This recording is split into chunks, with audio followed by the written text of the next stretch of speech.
Hi, Stephanie here with mahalodotcom. We are talking with Dr. Sara, clinical psychologist. Okay, so you've left an abusive relationship. How do you help your kids cope through such a terrible and tumultuous time? Well, Dr. Sara's here to give us a few tips of what we can do to help these kids. Sure, and it is important to note first that domestic violence in front of children in the home is considered child abuse. So the Department of Children and Family Services will get involved if they find out that there's domestic violence, again, occurring in front of children. Now, let's say you've left the situation. Kids are obviously going to be going through a multitude of emotions. Right. What's the first step?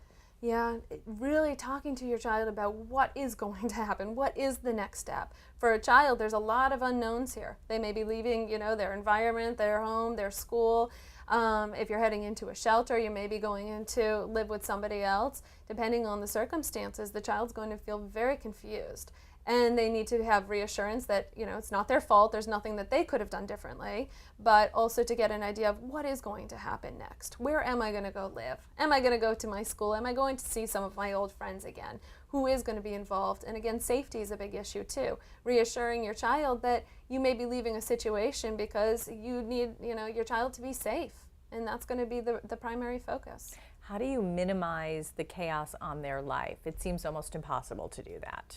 It is. At the same time, though, if there are some things that you can keep consistent in their life, again, for some parents, they may try to keep the school the same.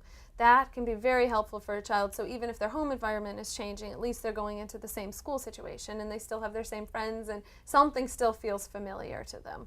If that's not an option, and let's say, you have to switch schools, let's try to keep something else consistent in their lives. Their pets, or maybe their favorite stuffed animal or something like that, but making sure they know that there are some things that are going to be stable. What about anger, acting out? Taking the time to address your child's feeling and acknowledging what they may be going through is important. They may not have the words to let you know what they're going through, but you may have to help give them the words or help them find the avenues to express some of these feelings. Again, that can come out with play. You can also have a professional involved. And there are a lot of professionals who work with children who are going through similar situations like this. So if they've seen domestic abuse, if they've been a victim of domestic abuse, is it okay to talk about it? I mean, how much do you really tell them? Or Yeah, it's important to talk about, why you left a situation.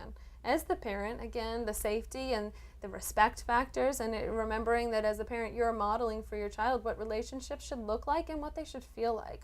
So your child is going to take into account what they see and how people are treating you as the parent in terms of, the respect that they expect for themselves. Okay, Dr. Sara, thank you so much. Thank you, Stephanie. If you'd like more information about any of the topics discussed, you can click on any of the links you see here. You can also subscribe to Mahalo Parenting, or you can send us a request at requests@mahalodotcom if you'd like a specific answer to a specific parenting question. Thanks so much for watching.